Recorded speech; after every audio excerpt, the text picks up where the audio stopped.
And I forgot the mic, so I'm gonna be recording on my phone again. Ain't that great? What's up? I'm back. Working on the E36 today. I'm gonna keep this short because I forgot the mic at home, so yeah, audio quality sucks for now, but it is what it is. So yeah, we got the E36, and you might have remembered that this seat came out of this car, and today this seat is going back into that car, and that's what I'm gonna do now. It's part of the winter cleanup, basically, before this car gets its winter sleep. So yeah, this seat getting out of here, going back into there. That's the mission. Let's go.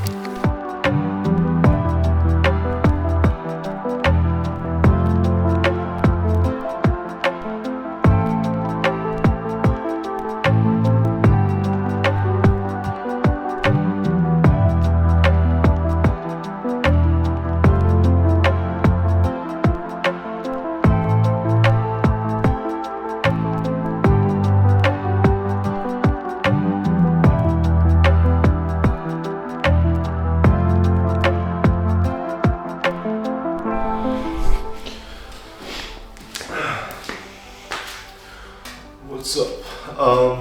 It's been a while since the last video. I think we removed passenger seat, right? Yeah, the one island.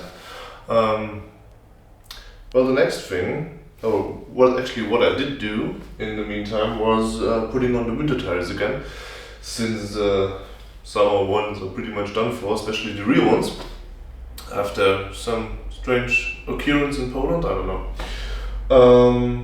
So this car is going to the body shop, and it's going to get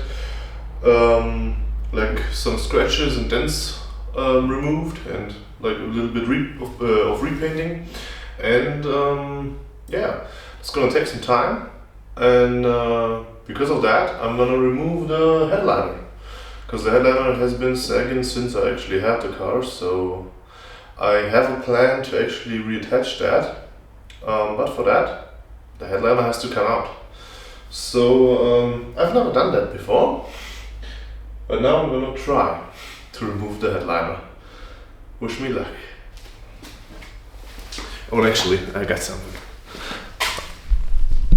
Let's just show you that real quick. Because yeah, you know, this is like the regular summer tires, all well and good, almost new. These were the real ones. Those were the same tires. Yeah. I don't know what I'm gonna say. I guess that's what Poland does to you. And the locked diff and short gearbox. And the BMW in general, I guess. What?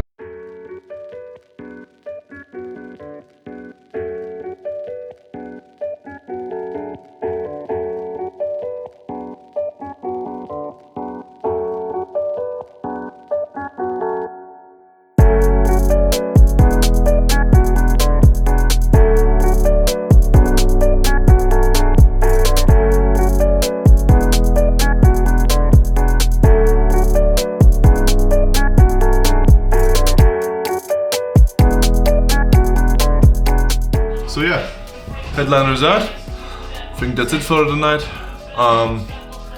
Gonna redo this properly. So yeah, that's about it for now. I guess I'll see you when there's something new to do.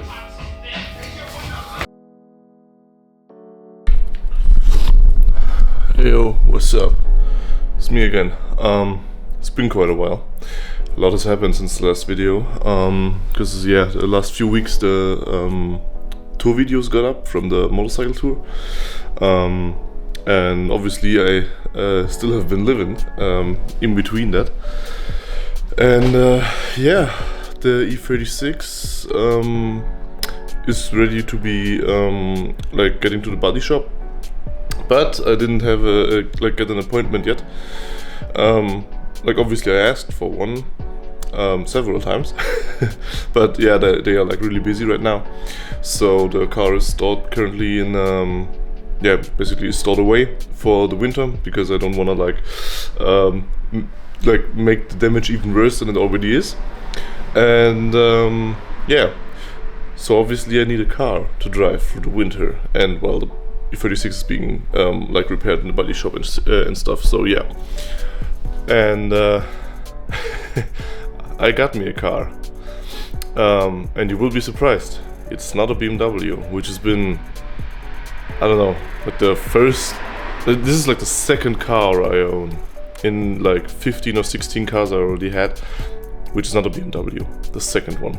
So yeah, it's a big step, I know, but we'll get through this together, and we'll get used to it. So yeah, it's a Volvo V70 D5, and as you can see, the hood is popped. It's on jack stands right now. It's also the first time I put a car on jack stands actually, and yeah. So just you like get an idea, it's a 2.4 liter 5-cylinder with a turbo down there, but it's a diesel. So yeah, I wanted something a little bit more like economic but still fun. So I think a 5-cylinder 2.4 liter will do the trick. But as it always is, this car has to be worked on a little bit, especially like it's obviously on jacks for a reason, and that is because we're gonna do some engine mounts. So yeah, let me show you. This won't stay up. So this is this. Jesus Christ, this goddamn. The spacing here is terrible. So this is the vacuum mount for the front, and this is like the side mount. This already got out of the box, on the subframe on the side. So let me actually show you. Where did I put my light? Yeah, actually, just give me the light really quick. So this engine, as it appears, has 5 engine mounts. First one being this up here, connected to the strut bar, which is from the factory, which is pretty cool, I think. But yeah, this is the first engine mount, the easiest to replace, but this one still looks pretty fine to me. But we will loosen this later, because we're gonna have to lift the motor a little bit, or the engine a little bit, so we will see if this actually is good or not. Then there's one down here. This one is the one of the ones we are changing today, the front engine mount. Then there's one down here. This is the second one we are gonna change. Then there is this one is like back here as well. Ah, Jesus! Like down there where you see the screws, there's where the second second one of those is. And there is another one down here somewhere. But yeah, the reason why we are changing this, maybe I should start with that, because the engine, it's running smooth, it's running dry, everything is fine, but it has a vibration while you're driving it, and that's really annoying. And from what I could gather from driving and feeling where the vibration is coming from, and also from the looks of it, it's this mount and this one. And fortunately, the website where I ordered those had these two in stock, and at a pretty good price, because you can buy a package of all 5, but those will run you about $500 or 500 euros. I paid for those two in combination with shipping, I think I paid like 60 bucks or something. So yeah, obviously a lot cheaper. But they only had those two, but those two should be the ones I have to change. So yeah, we're gonna change those two first, see if it helps any, and if not, I'm gonna change the rest of them. So yeah, we're gonna start with the one down here, but for that we have to remove this little thing. So yeah, I'm gonna put the camera on the tripod, put some music on, and then we're gonna get to working.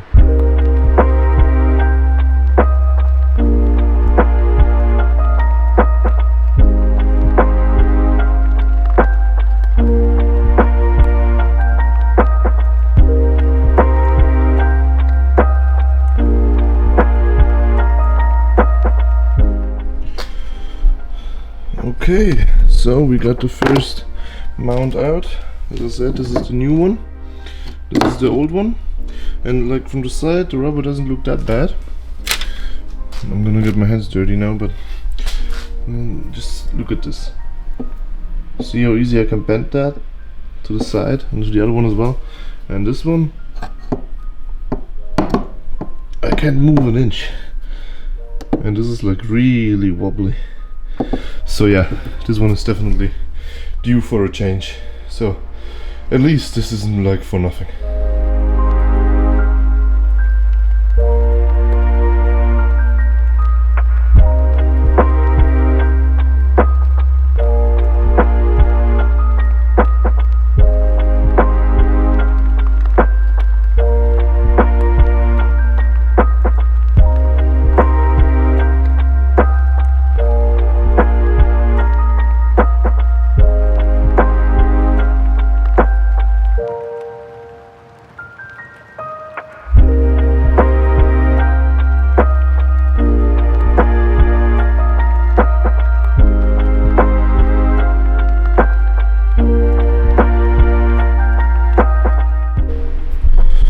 Okay, so I gotta open up this engine mount in order to lift the engine high enough so I can like get out this one, which the camera won't focus on, like the one on the bottom down there. Yeah, but for that I gotta loosen up. Jesus Christ, this lamp is gonna be the death of me. I'm gonna loosen up this one, and now since I have the screw out to give it some like movability to get it upwards, I can like see that this is gonna be due for an overhaul as well, because that is like not tight at all. But yeah, this is also not too bad, because for this one I don't have to like support the engine from underneath.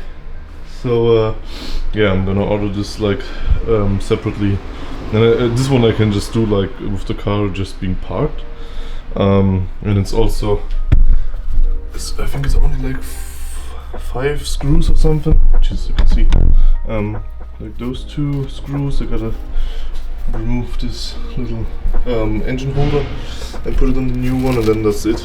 Like, it's not that like complicated to switch this one, but yeah, I got to do that. So new acknowledgements, but yeah, at least now I have a certainty that I have to change it, but because it would be like really bad if I ordered it and then I didn't have to change it, because this really looked pretty good. But yeah, well, I got something to do the next few days, I guess.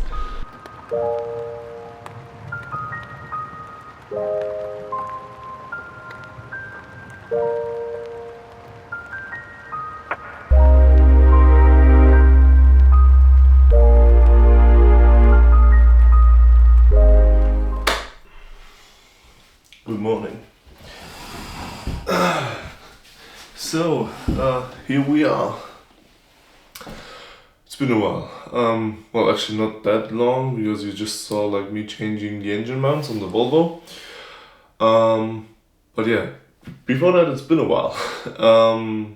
And just let me like lay out a little plan for the next few like videos, or next few months, what's coming up. Because as I said, the E36 is stored away and it's waiting for the appointment at the body shop, where it will be like partially painted and like cleaned up, like some dents and scratches and kind of rusty side skirts and shit. Yeah, that's gonna be dealt with. In the meantime, we're gonna do Volvo stuff. And as you saw, we changed the engine mounts, and it actually helped. Well, I think I didn't record that in the on the day I changed the engine mounts. It removed the rattling or the vibrations completely. So that's a good thing. I'm really relieved that worked the way it did. It was really cool to change the engine mounts. Like, it was kind of intimidating because you like having to lift the engine and stuff. I didn't actually like do a tutorial on how to change the engine mounts because I was just trying to figure it out myself. So yeah, I'm gonna put like another video linked where I got the introduction. The instructions from. Yeah, that's the word I was looking for. The instructions. So yeah, that's that. And the rattling's removed. The only thing that's still left is a little like clunking noise when I'm like driving a little faster and shifting like faster. Then there's like a little clack clack sound because there's still some faulty mount and I don't know which one it is. But for that, I do have the upper one, which I saw in the video, like where I changed them, which I saw was pretty wrecked. Funny thing is, like this part in the middle, like the actual mount, it's movable. It's a lot tighter than the one in the car is, but it is a movable part. So yeah, we're gonna change that in a few minutes and see if that removes the sound or like the engine motion when I'm shifting. And if that doesn't help, I'm gonna change the rear vacuum mount and one connecting the gearbox to the subframe. I'm pretty sure the one, like if this is not it, it's gonna be the one like from the gearbox to the subframe because it's on the gearbox. I took a look at it when I was under the car, and it looked okay. It had a little bit of like, I was able to move it a little when I was pressing against it, but like not as drastically as the other ones. So I don't know. As I said, if I'm gonna change this and if that doesn't remove it, I'm gonna do the last two and then the engine is completely like remounted. So after that there shouldn't be anything else. But yeah. And well, what's coming up with the Volvo is a little road trip I'm gonna take in about a week. Yeah, a little more than a week. I'm gonna do a little road trip. I'm gonna film that. It's gonna be a little different this time. But yeah, I think it's gonna be pretty cool. So stay tuned for that. I'm not gonna spoil anything yet. And actually we're gonna do a little road trip right after me putting on this mount onto the car because we're gonna do a drive to the Aston Motor Show. It's like the biggest car event in Germany, I think. We're gonna just drive there and take a look at the cars, take a look at all the little companies and things that are around and see what they can offer. If there's any new revelations at the end of this year, and that's the plan for now. I don't know if I'm gonna like cut this up in different sections because I don't like this video until this point has been pretty weird because I only recorded little snippets of me doing stuff over the last few weeks. So yeah, I don't know if this is gonna be, if there's a separate video of the EMS, the Aston Motor Show coming up, or if it's just in this video you're watching right now. So you will know, I don't. Pretty weird, but it is what it is. And well, let's get going. It's 3:15 in the morning. That's actually didn't say that. Yeah, it's 3:15 in the morning. Its motor show is gonna open up at 9. And it's a little more than a 4-hour drive from my place, one way. Which I know is kind of crazy that I'm doing this all in one day, because I'm gonna drive 4 hours till I'm there, spend a few hours there, and then I'm gonna drive 4 hours back. But yeah, hopefully it's gonna be worth it. But the last few years it was, so I think we're good on that side. But yeah, it's 3:15 in the morning. I wanna start driving in about 45 minutes. Because I gotta grab something to eat and stuff on the way. And yeah, so I'm gonna get going, put the mount on, and then we're gonna start driving. See you in the engine bay.